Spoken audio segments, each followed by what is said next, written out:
Dr. Janet Lin Torre, hospital epidemiologist, Summit Oaks Hospital. Good to see you, doctor. Good to see you too, Steve. We have you on to clarify some things about vaccines and about measles. By the way, is there a measles outbreak going on? There is actually.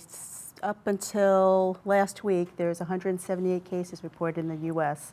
And this is a large increase in previous years because measles was actually eradicated from the U.S. in the year 2000. The vaccine was introduced in 1963. But in the past few years, the number of cases have been increasing, and this is rather troublesome. We're going to the spring of 2015. Can you explain why this is happening? This is happening because more and more parents are opting not to vaccinate their children. What's up with this? Help us understand this. Well, the thing is, parents have problems with vaccinating their children, either for personal beliefs or for religious beliefs. Some parents. Some parents. More and more parents, though, it appears. More and more? More and more. It also appears that these parents are clustering in communities. So they're kind of egging each other on, it appears. And, well, what happens is what happened in Disneyland, the outbreak. So this is really a serious problem. So if it happens, excuse me, in certain communities that parents are not having their children get vaccinated, it's more likely to be a problem in those communities.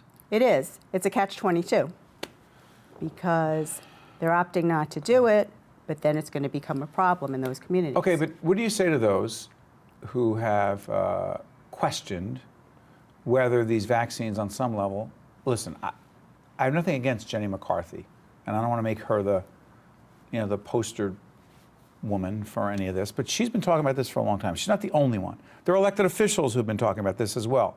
Both sides of the aisle, Democrats, Republicans. But she's been talking about, Jenny McCarthy said, hey, listen, I'm concerned about vaccines and the problems they could cause for our children.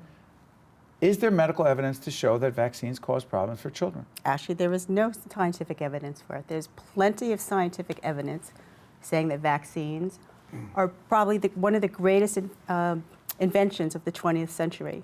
All kinds of childhood illnesses have been eradicated. Smallpox is now gone. Measles was eradicated, now it's coming back. So many diseases that could easily be prevented by vaccines are now not being seen anymore. Wait a minute. Help us on this one. The Hpv vaccine. Explain it. It's a new vaccine? It's not a new vaccine. It's been around for a while. It's a human papillomavirus vaccine. It's been around for a while, but recently a new one was introduced with 5 more strains. So the first one that was available prevented 70% of cervical cancer.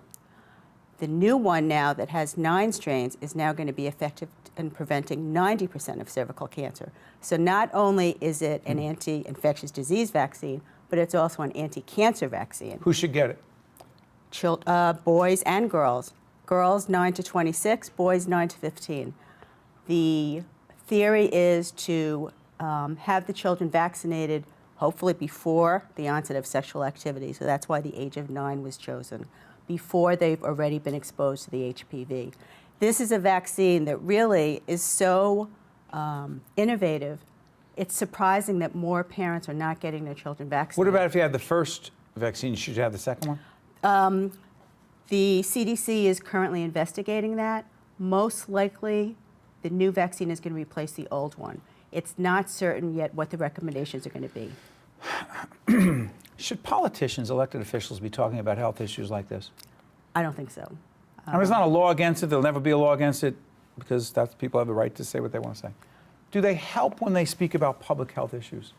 Not really, unless they happen to be a physician. There are some elected officials that are physicians. Assume you're not. Assume they are not. You say? I say no. I say that unless they're well educated in what they're talking about, I think they just stir up the public and don't necessarily help matters. But Governor Christie, in this case, said what he said publicly at first. He said he respected a parent's right to have a choice. And then he clarified what he said. He wasn't alone. No, he was not alone. In expressing that point of view. That's correct. I believe he was expressing his opinion that parents have certain rights over their children. But don't they?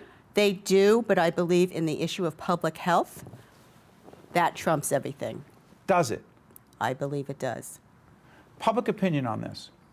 Do you believe most parents, most adults, believe that public health trumps parental choice for their children? I would say the majority probably do. But this is more split than you would like. Yes, I shouldn't speak for you, but my gut tells me that that's true. I'm actually surprised that we're even talking about this. Surprised? I am surprised. It's crazy that a parent can advocate against doing something that is going to help their child ultimately by preventing these diseases. And these diseases, you know what it is? A lot of doctors, including myself, have not seen these illnesses because vaccines have been around for the past 40, 50 years. So these diseases mostly have been eradicated.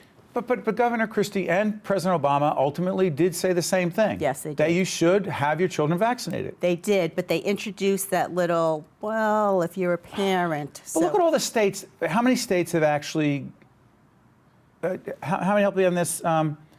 There's legislation proposed in numerous states that are allowing parents, 10 states or more, approximately I think it's 10 states, that are allowing parents to opt out. Yes, I think it's something more like 20. I was actually 20? surprised. I thought it was 10, but go ahead. Yeah, and I'm that's actually crazy surprised. to you. I think it is crazy. I think the only legitimate reason not to get your child vaccinated is a medical exemption. Before I let you out of here, the influenza situation, why so many people, help us on the flu, 1 minute. This year, the influenza vaccine performance was dismal. It was only 18% efficacious. That's because Effective, go ahead. Right. That's because the virus mutated. And so next year they're going to shake it up and they're going to revamp the vaccine so that hopefully they're going to get more effectiveness. So better next year. So people who said, I don't want to get the flu shot, doesn't help, you say? I say still get it anyway. If you're the 18%, that's still better than none. And there also may be some evidence that it may lessen the seriousness of the illness, even if it's not a 100% match. Doctor, thank you for clarifying some of the confusion out there because there's nothing more important to us than our kids. And it's important what you just did. Thank you so much. Thank you. That was good. The preceding program has been a production of the Caucus Educational Corporation, celebrating over 25 years of broadcast excellence, and 13 for WNET, NJTV, and WHYY. Funding for this edition of Caucus New Jersey has been provided by activists in cooperation with the American Medicine Chest Challenge, Steve and Elaine Pozicki, NJIT, the Russell Berry Foundation, New Jersey Natural Gas, Berkeley College, and by TD Bank. Transportation provided by Airbrook Limousine, serving the metropolitan New York, New Jersey area. Caucus New Jersey has been produced in partnership with TriStar Studios.